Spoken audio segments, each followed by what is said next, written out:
So what exactly is Elixir? Now Elixir is a functional programming language. Now why am I talking about Elixir?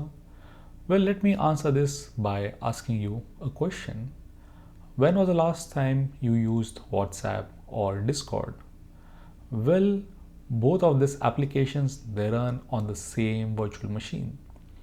Now, to be precise, Discord is powered by Elixir and WhatsApp is powered by Erlang. You must be thinking what Erlang has to do with Elixir. Well, Erlang is also a functional programming language, and Elixir is built on the top of Erlang, and both of these languages they are compiled and they run on the Erlang virtual machine, which is also called as the Beam. You can imagine this to be similar to your Java virtual machine. You have so many languages such as Java, Kotlin, Clojure, and Scala. All of these languages they compile and they run on the Java virtual machine. The same thing happens with Elixir. Elixir gets compiled and it is run on the Beam virtual machine. Now you must be thinking, why is all of these things important? What's so great about Elixir?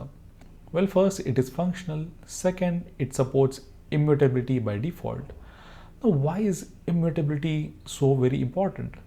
Well, because of that, we can have immense scalability. You must be wondering why.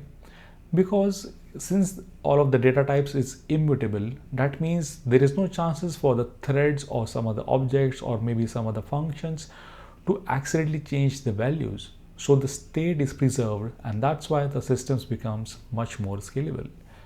And the most powerful thing about Elixir is that it supports fault tolerance.